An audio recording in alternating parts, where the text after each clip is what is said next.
প্রিয় দর্শক, সবরে প্রীতি এবং শুভেচ্ছা জানাইয়া আমরা আজকের গফসফ অনুষ্ঠান শুরু করলাম। তো আজকে আমরা আসলে আবারও আরেকজন নতুন হইতাম নাই, তাই আরও একবার আইয়া গেছেন আমরা স্টুডিওত। তারপরেও আমরা আজকে আনছি তানরে অনেকজনের অনুরোধে বা অনেকে চাইছেন যে পুরানার মাঝে হইরে আনতাম, এর লাগে আমরা ওখান থেকেও চিন্তা করিয়া তানরে আনলাম। তো তাই আসলে সম্মিলিত নাট্য পরিষদের সাধারণ সম্পাদক, বাংলাদেশ গ্রাম থিয়েটারের সমন্বয়কারী এবং নাট্যপঞ্চের সভাপতি। তো সবরও পরিচিত মুখ, সিলেটর কম বেশি সবেও চিনন, বালাহরি চিনন, আমরা প্রিয় রজতকান্তি গুপ্ত রজতদা। আজকে তাই আমরা স্টুডিওতে আমরা সময় দিবা, আমরা তার লগে গফসফ করবো এবং তার সম্পর্কে আমরা আরও যেগুলো জানি না ওগুলো জানবো। তাহলে আমরা তার লগে আজকে গফসফ করি। আসসালামু আলাইকুম রজতদা, ভালো আছেন? জি, ধন্যবাদ। আমরা আমন্ত্রণ জানানি লাগি ভালো আছি।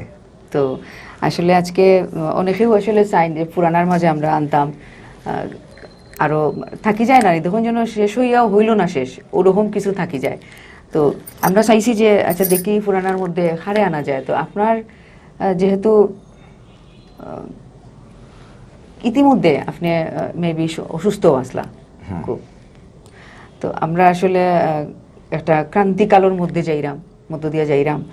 তো মনে হলাম যে আপনার কাছে কি জানবো, এই যে করোনাকালীন যে সময়ে বা আপনি যে কোয়ারেন্টাইনও আসলা, এটার সম্পর্কে আপনার কাছে কি আমরা বাস্তবতা জানবো যে কিভাবে আপনি এটারে খাটাইয়া উঠলা বা কিতা পদক্ষেপ নিসলা, বা আপনার আরো আনুষঙ্গিক যত বিষয় আছে ওগুলো আমরা জানবো আপনার কাছ থেকে। তো আমরা প্রথমে জানতাম চাইবো যে আপনার যে এই যে আজকে যে এই পর্যন্ত আইতা পারছেন, আপনার এই আওয়ার পিছনে আপনার হার বেশি ভূমিকা। ধন্যবাদ শারুন আপা। আসলে আমার থিয়েটার জীবন বা আমার একটা ব্যক্তি জীবন আছে।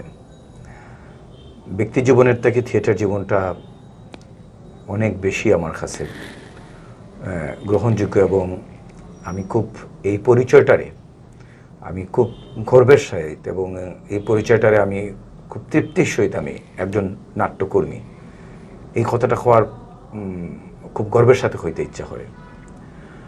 যদিও নাটকে আমার আনুষ্ঠানিকভাবে পদার্পণ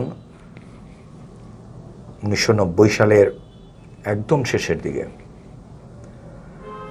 কিন্তু তার আগেও আমার মা যেহেতু গান করতা, গান বলতে খুব খুব আনুষ্ঠানিকভাবে যে গান করতে এমন নয়, গান ভজন কীর্তন গান করতা এবং ঘরে গান গাইতা।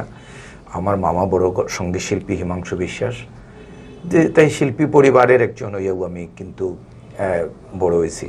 তো আমি ছোটোবেলার থেকেও গান বাজনা নাটক পাড়া মহল্লায়, আগে তো পূজার সময়ও নাটক হইতো, দাঁড়িয়াপাড়ার বিদ্যুৎ কর দা নাট্যকার বিদ্যুৎ কর, অনেক সময় পূজার নাটকগুলোও দেখা যেতাম বা সহযোগিতা করতাম।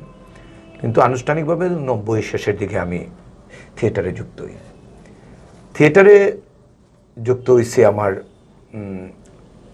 এক বন্ধু চঞ্চল, সে দেশের বাইরে আছে বর্তমানে। আমার কলেজ জীবনে যখন আমি ছাত্র রাজনীতি করতাম তখন তার সাথে ভালো সম্পর্ক। সে একদিন হলো যে ওরকম আমরা তার সাথে করার জন্য কাজ করার লাগে। আমার যেটা হয়েছে কি তা যে এই কাজ করতে গিয়া আমরা সবসময় আমি মনে করতাম যে রাজনীতির একটা সংস্কৃতি আছে, সংস্কৃতির একটা কিন্তু রাজনীতি আছে। আমি রাজনৈতিক দলের একটা কর্ম ছিলাম, ছাত্র রাজনীতি করছি, ছাত্রলীগের সাথে ছিলাম, এবং যখন করছি 90 আমি থিয়েটারে জয়েন করি, তখন কিন্তু আপনি জানেন যে দীর্ঘ আন্দোলনের পরে, স্বৈরাচার বিরোধী আন্দোলনের পরে আমরা গণতন্ত্রের বিজয় হয়েছে, এবং এই আন্দোলনের একজন রাজপথ কর্মী ছিলাম। আর থিয়েটারে যুক্ত হওয়ার পরে আমার যে রাজনৈতিক ছাত্র রাজনীতি করতে গিয়ে যেটা আমার যে স্পিরিট, একটা যে লক্ষ্য, রাজনীতি করছি বঙ্গবন্ধুর আদর্শের, জাতির পিতার আদর্শের রাজনীতি করছি, একটা অসাম্প্রদায়িক বাংলাদেশ, একটা মানবিক বাংলাদেশ। এই যে রাজনৈতিক চেতনাটা আমার সংস্কৃতির ক্ষেত্রে যখন আমি পদার্পণ করছি, এটা আমার খুব কাজে দিছে। তো এইভাবে থিয়েটার করতে করতে নাটকের মধ্য দিয়া বিভিন্ন জনের সাথে পরিচয়, বিভিন্নভাবে নিজেরে তুলিয়া ধরার সুযোগ মিলছে, বিভিন্ন কাজে যুক্ত হওয়ার সুযোগ পাওয়া গেছে। গুণীজন যারা সিলেটের অনেকে প্রয়াত হয়েছেন, যেমন প্রফেসর হাবিবুর রহমান স্যার, শাহজালাল বিশ্ববিদ্যালয়ের বিসি আসলা, আমরা হেমচন্দ্র ভট্টাচার্য সাংস্কৃতিক অঙ্গনের বাবুলদা, আমরা নাট্য পরিষদের প্রতিষ্ঠাতা প্রধান আসলা, সাংস্কৃতিক জোটের প্রথম সভাপতি আসলা। রাজনৈতিক জীবনেও যেমন আমরা অনেক রাজনৈতিক নেতৃবৃন্দ, আমি একজন করে নাম বললাম, অনেকের ইয়ে পাইছি, পরামর্শ পাইছি, সহযোগিতা পাইছি। এই যে আস্তে আস্তে আস্তে আস্তে করে কিন্তু মূল যেটা লক্ষ্যটা স্থির আছে যে আমি ভালো কিছু করতাম, ভালো কিছুর লগে থাকতাম, এবং আমার কর্মের মধ্য দিয়া যেন মানুষের কাছে একটা ভালো মেসেজ যায়, আমার কর্মের মধ্য দিয়ে যেন কিছু মানুষ যেন উপকৃত হয়।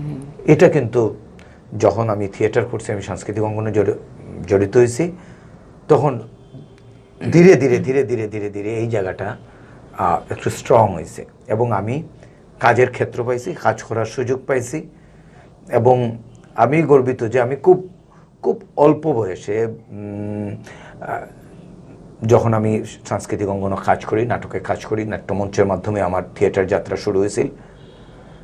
যখন SM কিবরিয়া সাহেব, আমরা সাবেক অর্থমন্ত্রী, যখন তাঁকে হত্যা করা হইল, তারপরে একটা কর্মসূচি সারা বাংলাদেশে ঘোষণা করা হয়েছিল, রক্তের অক্ষরে শপথের স্বাক্ষর। এই কর্মসূচি সিলেটও একটা কমিটি করা হয়েছিল। তখন এটা আমি খুব যে গর্বিত যে আমি তখনকার ছাত্র রাজনীতির সাথেও সম্পৃক্ত আসলাম, সংস্কৃতির সাথেও সম্পৃক্ত আসলাম। ছাত্র রাজনীতি আমি যথেষ্ট বৈরী সময়ে, যখন আপনার জোট সরকার, 4 দলীয় জোট সরকার ক্ষমতায়, বৈরী সময় আমরা ছাত্রলীগের আমি সাংস্কৃতিক সম্পাদকের দায়িত্ব পালন করি।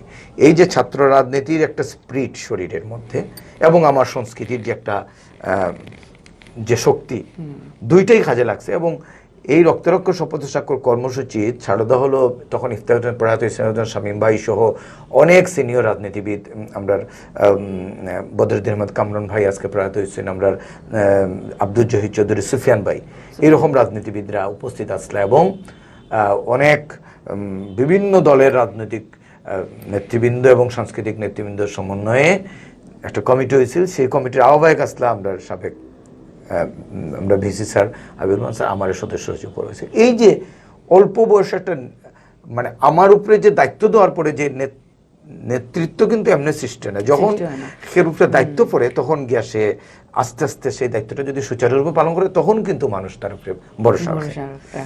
আর আসলে এটা আসলে কিছুটা আমি মনে হয় গড গিফটেডও কিছুটা আছে। আমি আমার ব্যক্তিগতভাবে আমি ওটা মনে করি যে অনেকরে সবরে আল্লাহ সপ্তাহ দিয়া দিন না, তো কিছু কিছু মানুষরে আলাদাভাবেও সৃষ্টি করা হয় যে এরা কিছু একটা করবো, বা এরার কিছু একটা লক্ষ্য, এরা আগে থেকেও মানে ছোট থাকতে থাকেও তার মনের ভিতরে এটা লালন করিয়া বড় হয়। তো আমি মনে করবো ও ক্ষেত্র থেকেও কিন্তু এই পর্যায়ে আওয়া। তো আপনার যে আপনি বেতারেরও একজন নিয়মিত শিল্পী।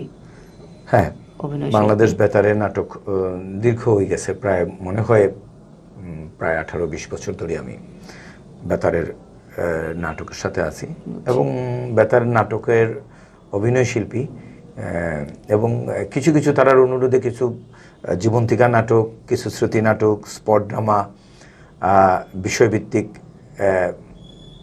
কিছু নাটকের ছোট ছোট নাটকের আর কি নাটকও আমার লেখা নাটকও বেতারে প্রচার হয়েছে। তো আপনার লেখা নাটক থাকি আমি যদি আমরা হয়তো দর্শক হলেও চাইবা এটা কয়েকটা লাইন ডায়লগ, আসলে বেতারে লাগে যে নাটকগুলো লিখছি এটা আসলে বিষয়ভিত্তিক। আর আমি মঞ্চে যে নাটকগুলো করছি এগুলো হলো মানুষের সামনে, দর্শকের সামনে মঞ্চায়িত হয়েছে। বিশেষ করে আমি আমার নাটকের শুরু হয়েছিল সিলেটের অত্যন্ত জনপ্রিয় নাট্যকার আমরার গর্ভ প্রয়াত শ্রদ্ধেয় বিদ্যুৎ করের নাটক প্রথম মঞ্চ নাটক আমার বিলম্বিত আর্তনাদ, বিদ্যুৎকর। এবং প্রথম মঞ্চ নাটকে 1991 সালে আমার প্রথম মঞ্চ নাটক। 91 সালে যখন প্রথম মঞ্চ নাটক করি, আপনারা পরিচিত, সিলেটের সকলের পরিচিত, আমরা রসনা রমণী রুনা আপা, অনেক সিনিয়র, আমার প্রায় মায়ের বয়সী রুনা আপা। আমার প্রথম মঞ্চ নাটকে রুনা আপা আমার কো আর্টিস্ট আসলা। আমি তার অনেক ছোট আসলাম, আমি তার স্বামীর ক্যারেক্টারটা করছিলাম এবং তার স্ত্রী ক্যারেক্টার করছিলাম। সেক্ষেত্রে আমার প্রথম মঞ্চ নাটকে আমার মনোকামী 16 বছরের যদি যুবক থাকি, আমার 60 বা 65 বছরের বৃদ্ধ অভিনয় হরণ লাগছে। হ্যাঁ, এটা নির্দেশক আমার উপরে আস্থা রাখছিল এবং প্রথম নাটকে আমি এইভাবে পরে ময়নার চর নাটক, আব্দুল হাই দুরবারের, তারপরে কালান্তর নাটক, আজিজুস সামাদ ভাইয়ের লেখা কালান্তর নাটকে অভিনয়, তারপর রঙ্গমালা নাটকে অভিনয়ের, তারপরে বিদ্যুৎদারী রঙ্গমালা নাটক, সুখের খুঁজে শুক্লাল নাটক বিদ্যুৎদার, হ্যাঁ, বৌদ্ধভূমিতে শেষ দৃশ্য, এটা মুক্তিযুদ্ধের প্রেক্ষাপটে নাটক, মানে খুব খুব টাচি, মানে প্রায় 1 ঘন্টা বা 1 ঘন্টাতে 5 মিনিট কম সময়ের নাটক, এক দৃশ্যর নাটক। এই নাটকটা ডিরেকশনও আমি দিয়েছি, বৌদ্ধভূমিতে শেষ কাজী মাহমুদুর রহমানের। এটা বরিশাল শব্দাবলী নাটকটা করতো, তার সহযোগিতায় আমি নাটকটা পাণ্ডুলিপি পাই।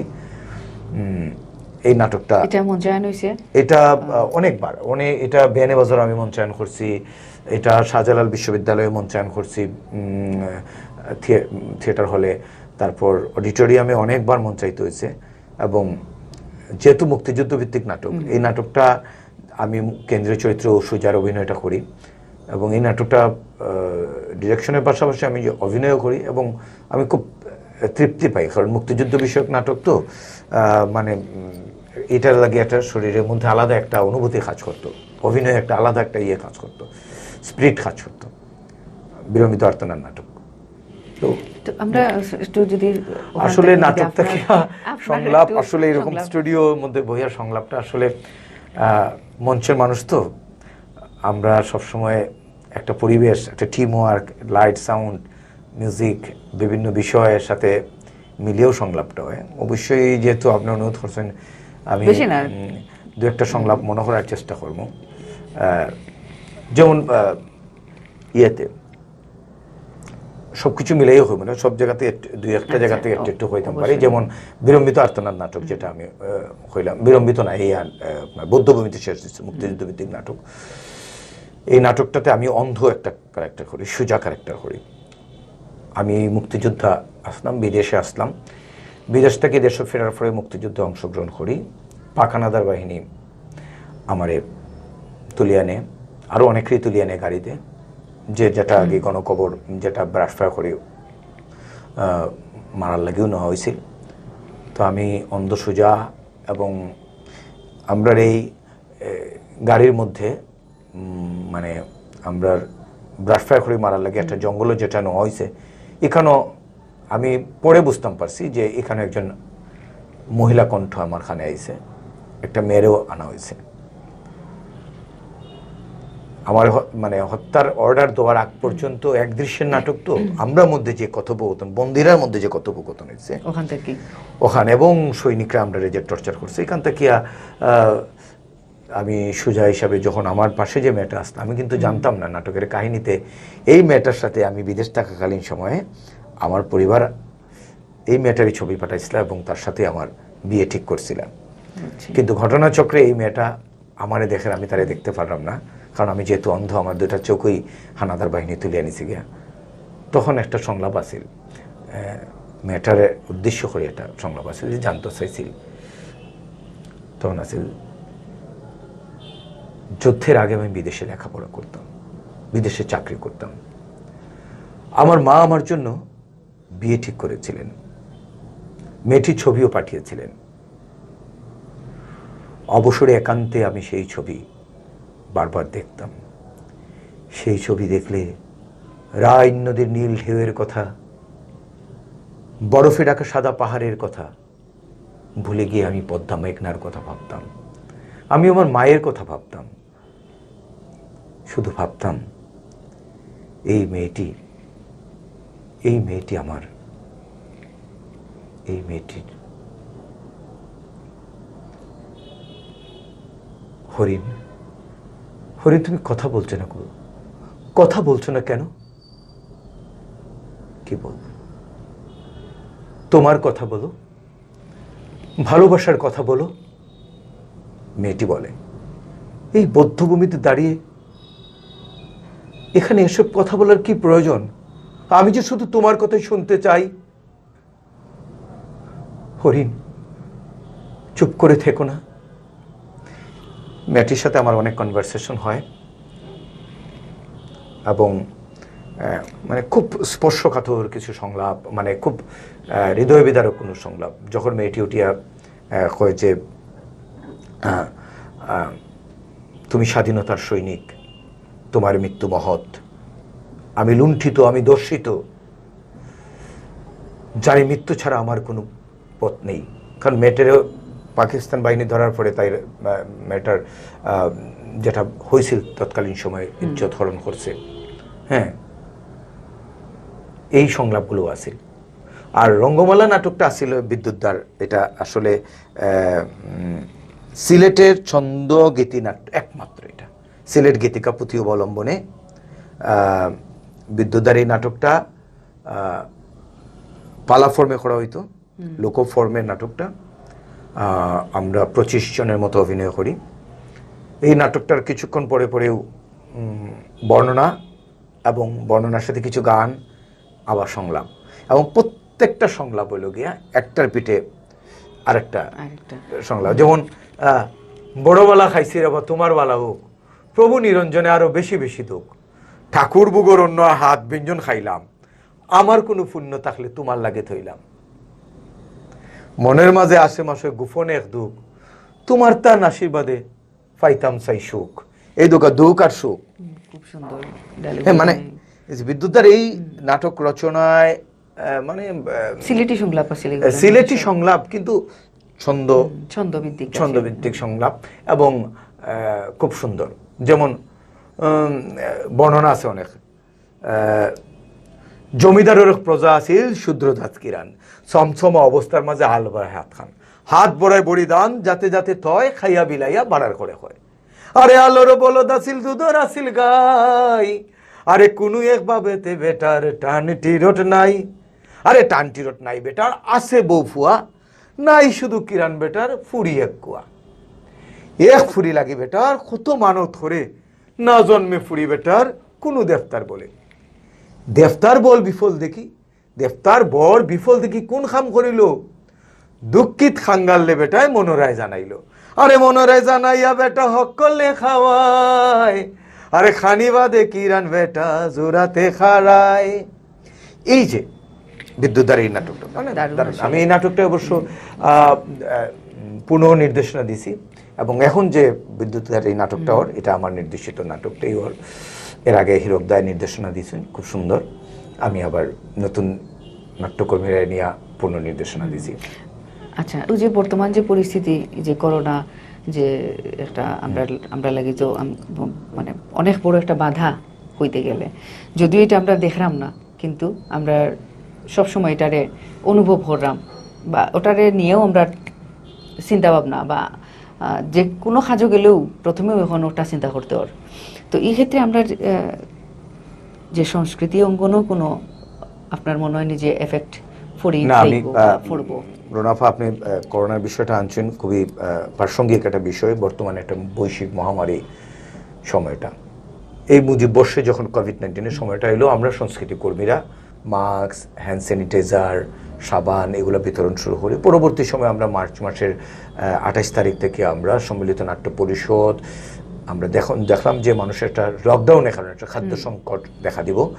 সেই খাদ্য সংকটের লাগে আমরা খাদ্য সহায়তা, ভালোবাসার খাদ্য সহায়তা শুরু করলাম, সংগ্রহ শুরু করলাম, এবং 28 মার্চ থেকে সংগ্রহ শুরু করে এপ্রিলের 1 তারিখ থেকে আমরা মানুষের ঘরে ঘরে খাবার পৌঁছে দেওয়ার, মানে বিভিন্ন শ্রেণী পেশার মানুষ, একদম বেদে পল্লীতেই শুরু করে, ঋষি পল্লীতেই শুরু করিয়া ধূপা, বিভিন্ন শ্রেণী পেশার যারা এই সময়ে খুব অসহায়, আমরা এই খাদ্য সহায়তা শুরু করলাম। এবং সবচেয়ে বড় কথা হলো 3 তারিখ থেকে, এপ্রিলের 3 তারিখ থেকে আমরা হটলাইন চালু করলাম, যে ফোন করলে আমরা ঘরে পৌঁছাই দেবো। এটা সাধারণত আসলে মধ্যবিত্ত যারা আসতা অনেকে তারা চাইতে পারেন না, লাইন ধরি সরকারি সহায়তা নিতে পারেন না, মূলত ওটা চিন্তা করি আমরা করছি, যেটার নাম পরবর্তী সময় মিডিয়ায় কলের গাড়ি দেওয়া হয়েছে। এবং কলের গাড়ির নামটা আসলে সারা বাংলাদেশের এখন মানুষের কাছে পরিচিত। এবং আমরা প্রায় 7,000 উপরে পরিবারে আমরা পৌঁছাইয়া দিছি। এবং সম্মিলিত সাংস্কৃতিক জোট তারা পৃথকভাবে করছিল। কলের গাড়ির যাত্রা শুরু হওয়ার পরে 1 বৈশাখ, 14 এপ্রিল আনুষ্ঠানিকভাবে ঘোষণা দিয়ে আমরা 18 এপ্রিল সাংস্কৃতিক জোট আমরা দীর্ঘ 18 দিন একটানা কাজ করার পরে সাংস্কৃতিক জোট সম্পৃক্ত হওয়ার পরে আরও শক্তি সঞ্চয় করি আমরা এই কার্যক্রমটা করছি। এবং এটার মধ্য দিয়ে আমরা যে মঞ্চে দাঁড়ায় আমরা অনুষ্ঠান করতাম, সংলাপ দিতাম, যে মঞ্চে সাংস্কৃতিক পরিবেশন করতাম, এই মঞ্চ জেলা প্রশাসনের সহযোগিতায় এই মঞ্চে আমরা মানুষের লাগি খাদ্য সহায়তা তৈরি করছি। এবং মানুষে ঘরে ঘরে ফোন করলে আমরা খাদ্য সহায়তা পৌঁছাই দিছি। আমরা এই যে গত ঈদের সময় এই কিছুদিন আগেও আমরা বিভিন্ন শিল্পী, কলাকুশলী, ডেকোরেটার্স কর্মী, সাউন্ড সিস্টেম কর্মী, যতজনে পারছি আমরা সহায়তা পদ্ধতি। এটা আসলে সিলেটের নাট্য সংস্কৃতি কর্মীরা একটা মানবিক কাজ করছে, খুবই ভালো হয়েছে। এবং কোভিড-19 এই সময়টায় আপনি শুরু করছিলেন যে আমি নিজেও কিছুদিন এই 21 দিনের হোম আইসোলেশন মেনটেন করছি। এবং এটার থেকে কোভিড আক্রান্ত হওয়ার পরে আসলে ঘাবড়াইছি না, কারণ আমার উচিত নয়। আমার শুভাকাঙ্ক্ষী যারা আছে নাট্য সংস্কৃতি কর্মী, আমার বিভিন্ন সিলেটের বিভিন্ন সুধীজন রাজনৈতিক নেতৃবৃন্দ আমার ফোন করছেন, খবর নিচ্ছেন, এবং কি মাননীয় পররাষ্ট্রমন্ত্রী মহোদয় পর্যন্ত ঢাকা থেকে ফোন করে খবর নিয়ে তাইনও আমার সুস্থতা কামনা করছেন, আমার সাহস দিচ্ছেন। আমি যেটা করছি এই সময়টায়, কোভিডের এই সময়টায়, আমি ঘরও হোম আইসোলেশন মেনটেন করছি। নিজের থালা বাসন, নিজের কাপড় চোপড় সম্পূর্ণ নিজের তত্ত্বাবধানে ধোয়া মোছা সব কিছু করছি, একটা করে আসলাম। আর যেটা মনোবলটা শক্ত রাখতে হয়েছে, এবং কিছু ব্যায়াম, যেহেতু আমি থিয়েটারের মানুষ, আমি এমনিতেই আমরা এক্সারসাইজ করতাম, সেই এক্সারসাইজগুলো শুরু করছিলাম। এবং সবচেয়ে বেশি কাজে দিচ্ছে প্রাণায়ামটা আমারে অনেক শক্তি দিছে। এটার লাগে আমি কৃতজ্ঞতা জানাই আমরা অনিমেষ বিজয় চৌধুরী, রবীন্দ্রসঙ্গীত শিল্পী, তাই গত প্রায় 18 দিন ধরে আমার প্রতিদিন ভিডিও কলের মাধ্যমে প্রাণায়ামটা আমরা একসাথে করি। এবং আমি কিন্তু মানে ঔষধের চেয়ে বেশি আমার অন্য সাপোর্টটা আছে। হ্যাঁ, আমি ঔষধের সাপোর্ট লাগছে। আমি শুরু থেকে হোমিওপ্যাথিক ঔষধ আমি গ্রহণ করছি, এবং এখন পর্যন্ত হোমিওপ্যাথিক ওষুধ খাইলাম। খালি 10 দিনের 8-9 দিন 10 দিনের মাথায় আমার একটু প্রয়োজন দেখা দিয়েছিল, আমি অ্যালোপ্যাথিক ওষুধ খাইছিলাম, কিন্তু হোমিওপ্যাথিকটা আমি সবসময় চালাই এনেছি। এবং সুস্থ হয়েছি। সুস্থ হওয়ার পিছনে আসলে শারীরিক মনোবল, প্রাণায়াম, ব্যায়াম, যে গাকুল করা, বাফ নেওয়া, এগুলা কিন্তু আমরা করছি। এটা তাকে সৃষ্টিকর্তা পরম করুণাময় আমারে মুক্তি দিয়েছেন, এবং এখন আমি আশা করি যে সুস্থভাবে। অবশ্যই আসলে আমরা সচেতনতা অবলম্বন করলে এবং সাহস থাকলে অবশ্যই আমরা এই অনেক কঠিন পরিস্থিতি থেকে আমরা উঠে যেতাম পারি। এটা আসলে আপনি তো নিজে একজন চাক্ষুষ প্রমাণ। আমরা সামনে হ্যাঁ না, সম্মুখে আমরা কাজ করছি, সম্মুখে করোনাকালীন সময়ে সম্মুখে কাজ করছি। তখন হয়তো হয়েছে না, পরবর্তী সময় এটা আমার আক্রান্ত হয়েছে। এটা হলো আমি যেটা আপনি আমার পরিচিত বাংলাদেশ গান থিয়েটারের বিভাগীয় সমন্বয়কারী, কিছুদিন আগে আমি হয়েছি সম্মিলিত নাট্য পরিষদের। আমি দীর্ঘ প্রায় 10 বছর। আমি মাঝখানেও যে একটা জিনিস জিজ্ঞেসলাম যে আমরা যে এখন থিয়েটার, এই যে আমরা একটা বছর দেখুন মার্চ থেকে আমরা কোনো প্রোগ্রাম নাই, এই যে কোভিড-19 লাগে, এটা কিন্তু আমরা কোনো এটা আসলে এটা আমরা লাগে আগামীতে আমরা কিভাবে এই যে নাটক, এটা আসলে এই যে আমরা মঞ্চ থেকে দূরে গানের শিল্পী, নৃত্যশিল্পী, চিত্রশিল্পী, ছড়া শিল্পী, নাট্যশিল্পী, সমস্ত শিল্পী সমাজ দেখুক সব কিছু কিন্তু স্বাভাবিক হয়েছে। সব কিছু, মার্কেট, দোকানপাট, সমস্ত কিছু স্বাভাবিক, কিন্তু শিল্পকলা একাডেমির কার্যক্রম, আমরা যে মঞ্চগুলা, এখনো কিন্তু মঞ্চ আলোকিত হয়েছে না। আমরা মনে করি যে যেহেতু সবকিছু স্বাভাবিক হয়েছে, শিল্প সংস্কৃতির মানুষ অন্য 10 জন মানুষের থেকে অনেক বেশি কনসাস, অনেক বেশি সচেতন, অনেক বেশি তারা মনোবল রাখে, সমাজের লাগে কাজ করে। আমরা চাই যে অচিরেই যেন আবার এই সাংস্কৃতিক চর্চা শুরু। হ্যাঁ, স্বাস্থ্যবিধি মানিয়ে অবশ্যই হবো, অবশ্যই মনে করো নিয়ম মানিয়ে আমরা এটা করতাম চাই। আমরাও কিন্তু একদম যে গড়ে বইয়া যে এই সময়টা একদমই নষ্ট করছি তা কিন্তু না। আমরা ভার্চুয়ালি আমরা বিভিন্ন সম্মিলিত নাট্য পরিষদ থিয়েটার সেমিনারের মতো থিয়েটার ক্লাস একদম আসাদুজ্জামান নূর ভাই, লিয়াকত আলী লাখি ভাই, আমরা আতাউর রহমান ভাই এবং নাসিরুদ্দিন ইউসুফ বাচ্চু ভাই, জোনা চৌধুরী ভাই, আরও অনেকেই যুক্ত হয়েছেন এবং যুক্ত হয়ে আমরা সমৃদ্ধ হচ্ছেন। আমরা কিন্তু এই চর্চাটা অব্যাহত বিভিন্ন সাংস্কৃতিক গোষ্ঠী বা নাট্য গোষ্ঠীও কিন্তু তারা নিজেরা মতো করেন।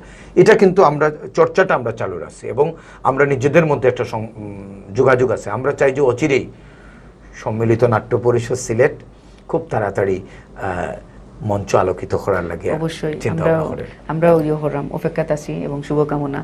আর আজকে আমরা আমরা আজকে সময় দিয়েছেন আমরা স্টুডিও এর লাগে কৃতজ্ঞ আপনার কাছে আমরা। আর আগামীতে আমরা আবারও পাইমু আপনারে ও আশা রাখলাম। এবং আপনি দর্শকের উদ্দেশ্যে যদি কিছু কইতা চাই কইতা পারেন একটু। ধন্যবাদ আমারে আজকে এই অনুষ্ঠানও যুক্ত করার লাগি। আমি যারা এই অনুষ্ঠানটা শুনবা তার প্রতি কৃতজ্ঞতা রাখলাম, শ্রদ্ধা রাখলাম। আমার কথার মধ্য দিয়া জানি না কতটুকু আপনারা গ্রহণযোগ্য হইব, কিন্তু আমার কথা থেকে যদি সামান্য এই সমাজের কিছু একটা উপকার হয় আমি ওটাও আমার তৃপ্তি। আমি ওটাও কইব যে আমরা এই দেশটা মুক্তিযুদ্ধের মাধ্যমে এই দেশটা আমরা অর্জন করছি। মুক্তিযুদ্ধের দীর্ঘদিনের আমরা স্বাধীনতার 50 বছর পূর্তি করব কিছুদিনের মধ্যে। এই দেশটা আমরা স্বপ্নের দেশ। আওকা সমস্ত সংকট, সমস্ত অপরাজনীতির বিরুদ্ধে, সমস্ত অপসংস্কৃতির বিরুদ্ধে আমরা যেন সবসময় মুক্তিযুদ্ধের আদর্শ, বাঙালির সাংস্কৃতিক চর্চা এবং বঙ্গবন্ধুর স্বপ্ন বাস্তবায়নের মাধ্যমে আমরা যেন এই করোনা সহ সমস্ত সংকট যেন আমরা সম্মিলিতভাবে শেষ করতে পারি। সম্মিলিতভাবে যেন আমরা নিজেরা সুস্থ থাকি এবং নিজের পরিবারের সুস্থ রাখিয়া দেশের কল্যাণে যেন আমরা যার যার অবস্থান থেকে কাজ করতে পারি। এই লাল সবুজের পতাকার জন্য আমরা কাজ করতে পারি। সবাই সুস্থ থাকবা, ভালো থাকবা, এই করোনাকালীন সময়ে স্বাস্থ্যবিধি মানিয়া চলবা, নিজের এবং নিজের পরিবারের প্রতি খেয়াল রাখবা। ধন্যবাদ। প্রিয় দর্শক, আপনারা আমরা লগে যত সময় আসলা এর লাগে আমরা আপনারা কাছে কৃতজ্ঞ এবং আমরা অনুষ্ঠানটা আপনারা সবসময় দেখবা। আর আগামী পর্বত আবার নতুন খবর লইয়া আইমু। সেই পর্যন্ত ভালো থাকবা, সুস্থ থাকবা, সুন্দর থাকবা, সচেতনতা অবলম্বন করবা এবং সবসময় আমরা সবর সুস্থতা কামনা করিয়াও আমরা এই অনুষ্ঠানটা শুরু করি এবং আপনারা সবসময় আমরা প্রাধান্য দেওয়ার চেষ্টা করি। তো ভালো থাকুকা আর আমরা লাগি দোয়া করবা। ধন্যবাদ।